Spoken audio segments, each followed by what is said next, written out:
Hello student, today we are going to learn English grammar. आपण पाहत आहोत basic pattern in English. या pattern आपण गेलो तर आपल्याला समजायले की काय समजून येतं की कसे सेंटेन्स मध्ये ऍडजेक्टिव्ह वापरता येतं, ऍडवर्ब वापरता येतं आणि वर्ब कसे असतात, लिंकिंग वर्ब कशाला म्हणतात हे सगळं आपण यामध्ये पाहत आलेलो आहे. ओके, ज्यांनी कोणी याच्या आधीचे पार्ट पाहिले नसेल तर सो ते पाहून घ्या, म्हणजे तुम्हाला हे वेगवेगळे पॅटर्न लवकर समजून येतील आणि इंग्लिशचे जे सेंटेन्स आहेत त्यामध्ये कसे ग्रामर आपण यूज करतो ते सुद्धा तुम्हाला समजून येईल. चला आज आपल्याला पाहिजे बेसिक पॅटर्न 5. मग यामध्ये काय आहे? यामध्ये पण सब्जेक्ट आहे. Okay, subject plus verb plus object. आता यामध्ये काय काय? सब्जेक्ट. तुम्हाला माहिती आहे सब्जेक्ट म्हणजे काय? कर्ता. ओके, कार्य करणारा. वर्ब म्हणजे काय? क्रियापद आहे. वर्ब म्हणजे काय? क्रियापद आहे. आणि ऑब्जेक्ट म्हणजे काय? तर कर्म आहे. ऑब्जेक्ट कशाला म्हणतात? कर्म आहे. आता पहा मग ऑब्जेक्ट कर्म हे कसं असतं? म्हणजे काम का? नाही. ऑब्जेक्ट म्हणजे काय? The noun. ऑब्जेक्ट म्हणजे काय? A noun or pronoun that receive the action. The noun or pronoun that receive the action done by subject in the sentence.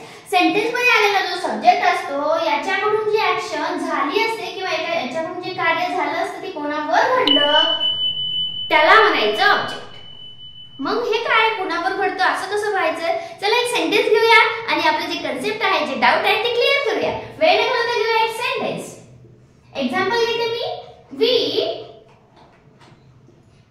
heard a noise. पहा काय ऐकलं ना? आवाज ऐकलाय. वी हा झाला सब्जेक्ट. वर्ब कुठला आहे? हे वर्ब आहे. मग हे काय? हा झाला, हे झालं ऑब्जेक्ट. हे काय झालं याच्यामध्ये? ऑब्जेक्ट. म्हणजे कार्य कशावर घडतंय? नॉइज वर, आवाजावर. कोणतरी म्हणते कानावर काय पडते? काहीतरी पडतंय ना, मग ते काय? नॉइज आहे आपल्या. ओके, अजून काय याच्यामध्ये काय डाऊट असेल दुसरा एक घेऊया. सोपं एकदम सेंटेन्स घेऊया. My brother ran a race. पहा आता my brother सब्जेक्ट तर सगळ्याला आयडेंटिफाय करता येतोय. आपण नेहमी बघतोय हा सब्जेक्ट आहे करताय. ओके, my brother हा झाला सब्जेक्ट. तो काय करतोय? पळतोय. हे काय झालं? वर्ब झालं. हे काय झालं? वर्ब झालं. मग कुठे पळतोय तो? कुठे पळतोय? रेस मध्ये पळतोय. म्हणजे ऍक्शन होतीये. कोणाकडून होतीये? ब्रदर कडून होते, माझ्या भावाकडून ऍक्शन ती कशावर? रेस मध्ये पळायची जी ऍक्शन आहे.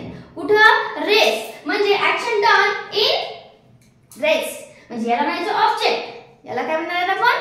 ऑब्जेक्ट म्हणणार. अजून काय घेऊया. म्हणजे पहा ऑब्जेक्ट म्हणजे काय असतं की म्हणजे जी काही आपण कृती करणार आहोत, ऍक्शन करणार आहोत, हे कोण करणार आहे? सब्जेक्ट करणार आहे. पण कोणाकडून होती ती action? Subject. By subject in the sentence. पण ते रिसीव कोण करते? कोणाकडे जाते ते कार्य? ऑब्जेक्ट कडे जाते. ओके, पळतोय तो पण कुठं? रेस मध्ये पळतोय. या पद्धतीने मधु wrote a letter. पहा सब्जेक्ट कोण आहे? मधु. काय करते? क्रिया कशाची आहे? वर्ब कुठला आहे? रोट. लिहिण्याचं कार्य आहे तिचं. क्रिया कशाची आहे?